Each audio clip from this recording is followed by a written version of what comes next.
자, 이번 4번 아르곤 기체를 첨가하면은 역반응 쪽을 평형이 이동한다. 요거 한번 풀어봅시다. 아르곤은 비활성 기체니까요. 당연히 이 화학반응 자체에 참여하는 기체는 아니에요. 참여하는 물질은 아니죠. 하지만 기체입니다. 보통 기체를 넣게 되면 압력이 커지게 되고요. 압력이 커지면은 르샤틀레의 원리에 의해서 압력이 작아진 쪽에 평형이 이동하게 되죠. 자, 이 반응에서 압력이 작아지려면 기체수가 줄어들어야 되겠죠. 기체수가 줄어들려면은 CO2 기체가 줄어드는 역반응 쪽을 평형이 이동할 것처럼 보입니다. 그래서 요거 왠지 맞을 것처럼 보이지만 함정이죠. 사실 이 아르곤도 일종의 명희 같은 존재입니다. 요 반응식에 대한 평형상수식을 쓰면요. 평형상수식은 CO2의 몰롱도면 의존하는 상황인 겁니다. 지금 평형 상태니까요. 기본적으로 Q랑 K가 같은 상황인 거잖아요. 이 상황에서 아르곤을 집어넣겠습니다. 아르곤을 집어넣으면 K 변하니? K는 안 변해. 왜냐면 K는 온도에만 의존하니까. 자, 아르곤 넣었어. Q 변할까? 아르곤을 넣어봤자요. 평형상수식 자체에 지금 아르곤이 포함되어 있지 않기 때문에 아르곤에 의해서 Q도 변하지 않아요. 그러니까 원래 Q랑 K가 같았는데 아르곤을 넣으면은 Q랑 K가 변하지 않는다. 그럼 여전히 Q랑 K가 같을 수밖에 없으니까 Q랑 K가 같으면은 이미 화학 평형 상태여서 평형은 이동하지 않는다는 거죠. 4번은 틀린 보기다. 자, 여기서 하나 알아둬야 될 점은 일정한 부피이기 때문에 평형이 이동하지 않는 거예요. 즉 강철구처럼 부피가 변하지 않는 통에 아르곤을 집어넣게 되면요. 아르곤을 집어넣어줘도 K는 확실하게 안 변해. 온도가 안 변했으니까.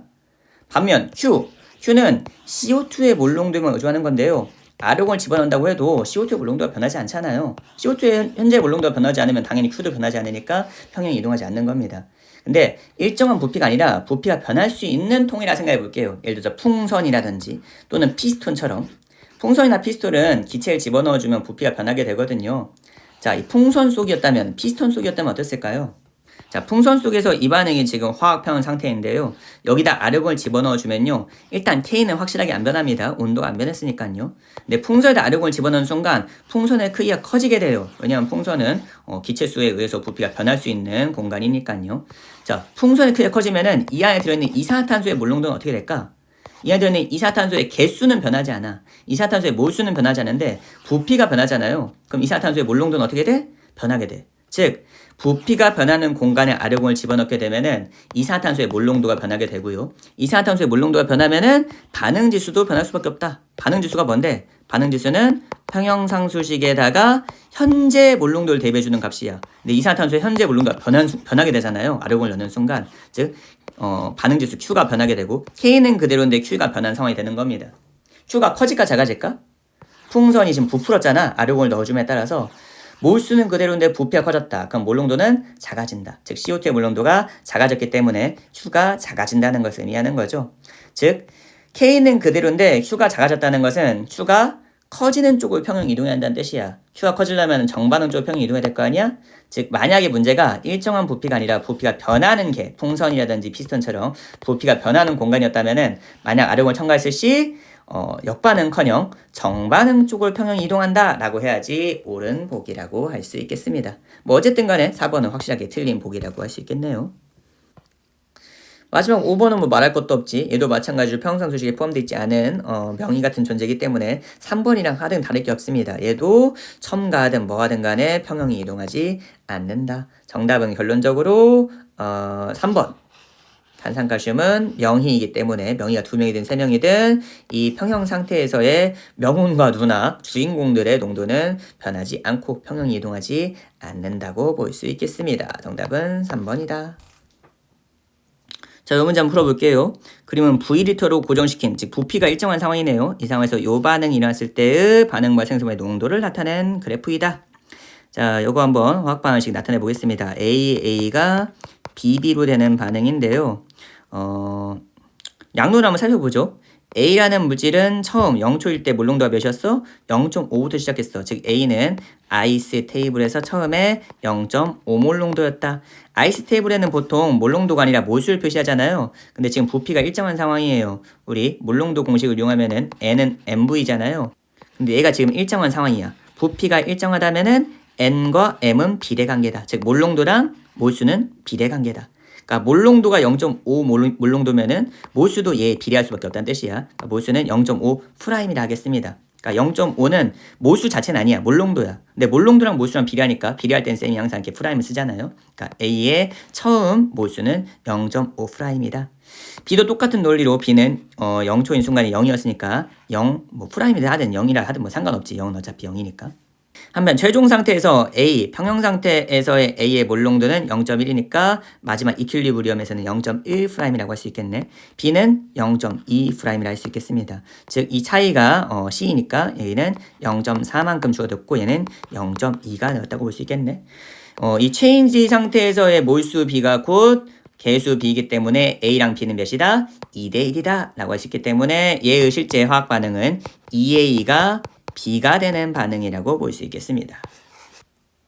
그럼 첫 번째 보기 평형상수를 구하시오. 평형상수식을 쓰면 평형상수는 반응물의 농도 곱 A의 제곱이네 분의 B의 농도 곱인 B. 요게 지금 평형상수식이거든요. 여기다 평형상태의 몰롱도를 대입해주면 돼요.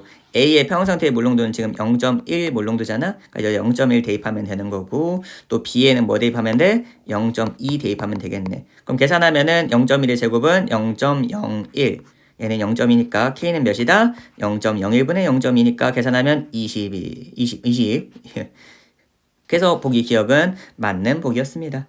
가 지점은 A랑 B의 몰롱도가 같아지는 순간이거든요. 그래서 마찬가지로 아이스 테이블 해볼게요. 이 A가 B가 되는 반응인데 처음에 몰수가 몇이었다고? 0.5'. 얘는 0'이야. 근데 지금 가 지점을 살피고 싶은 거거든. 가 지점에서는 요 지점이랑 요 지점이 지금 몰롱도가 같은 상황인 거야. 몰롱도가 같으면 몰수도 같아요. 왜냐면 부피가 일정하니까. 즉 여기가 같은 상황인 거지.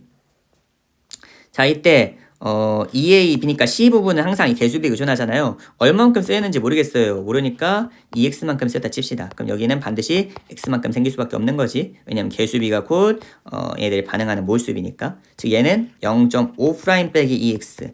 얘는 X. 근데 이 둘이 어떻다고? 반드시 같아야 돼. 그럼 0.5'은 3X. X는 3분의 0.5'.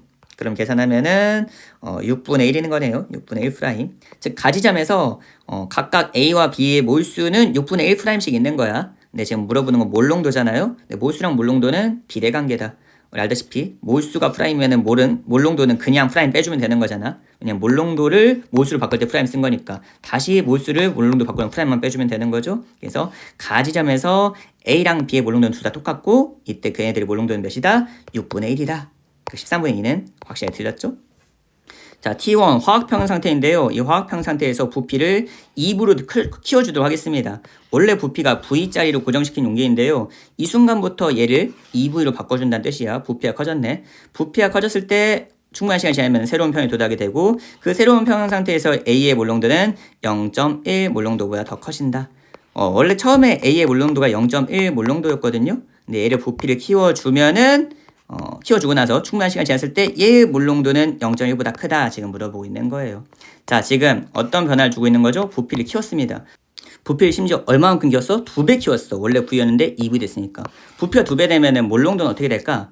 부피를 2배 키운다 해서 이 안에 들어있는 몰수 자체가 순간적으로 변하는 건 아니거든요. 평형이 이동하면 몰수가 변하겠지만 평형이 이동하지 않은 순간적으로 키운 그 순간만큼은 몰수는 그대로면서 부피만 2배가 되는 상황인 겁니다. 즉 부피를 2배로 키운 이 순간에는요. 아직 평형이 이동하지 않은 이 순간에는 몰수는 그대로고 부피만 2배 됐으니까 몰롱도는 반자이 될 수밖에 없을 거 아니야. 이때 몰롱도는 0.05 몰롱도인 상황이라고 할 수 있겠습니다.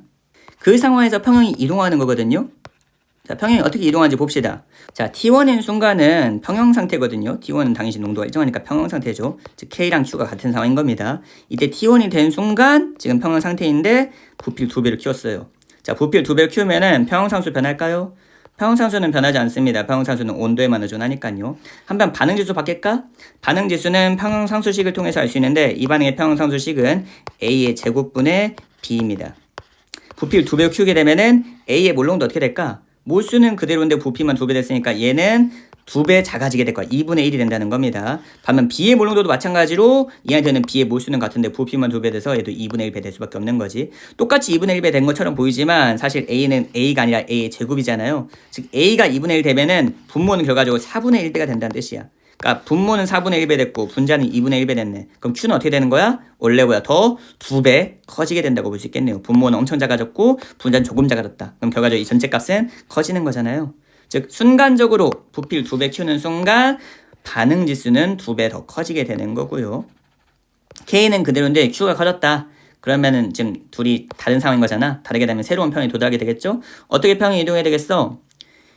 Q가 K보다 더 큰 상황인 거야. Q를 더 작게 만들어줘야 될 거 아니야? Q를 작게 만들려면은 역반응 쪽을 평형 이동해야 된다. 즉 부피를 2배 키우게 되면은 역반응 쪽을 평형 이동하게 되고 역반응 평형 이동하면은 A의 몰롱도는 진해질 수밖에 없는 겁니다. 즉 여기서 부피를 2배 키워주게 되면요, 이 순간적으로는 농도가 지금 반절 줄어들게 되는데요.